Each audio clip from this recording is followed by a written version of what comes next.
Anglophones say Cameroon has always been dominated by the Francophones, who've held power since independence. In Anglophone Cameroon, schools and businesses are shut every Monday as a protest. Well, this week, there was a full lockdown in places like the city of Bamenda, which lasted 4 days, up to and including Cameroon's National Day on Tuesday. To find out more, I spoke to Paulinus Dua. He's from a prominent Anglophone Cameroonian political family, was an MP for many years, and now runs a hotel in Bamenda. He told me that the lockdown in the city and the surrounding areas was very well observed. It's like a religion now. You see, nobody does some of these things that you just need to get word, even a rumor that there's going to be a lockdown, and the people religiously respect it.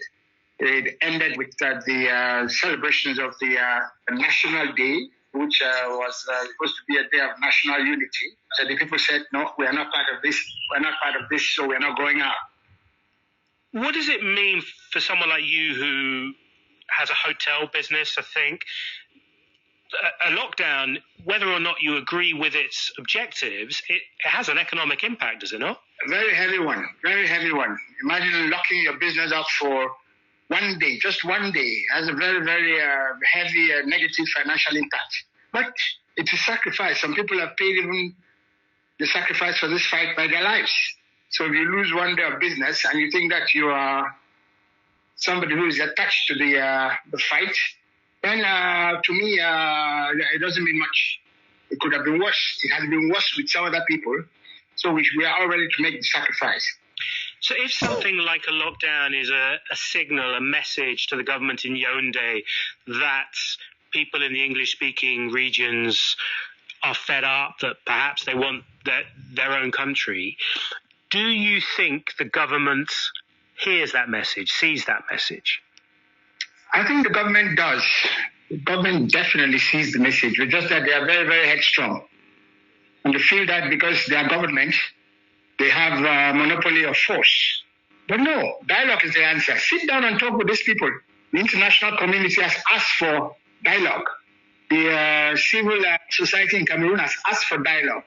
The political parties in this country have asked for dialogue. The churches in this country have asked for dialogue.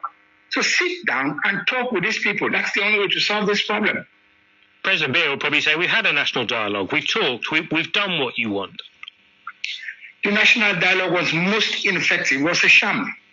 You're calling that national dialogue to discuss mainly problems of the Anglophone regions. And then you call people from all over the country. You call quarterheads from the north. You call people from people who knew nothing or who know very little about the Anglophone problem in this country. Such people cannot contribute to a solution. Do you personally feel that there is a solution, that there is some way in which Anglophones and Francophones can live together in one country in Cameroon? I think there is. You see, those are some of the things that our fathers worked for. And actually for me, I'm talking to you, might not know, but my father was Prime Minister of West Cameroon. So those are people who fought for reunification.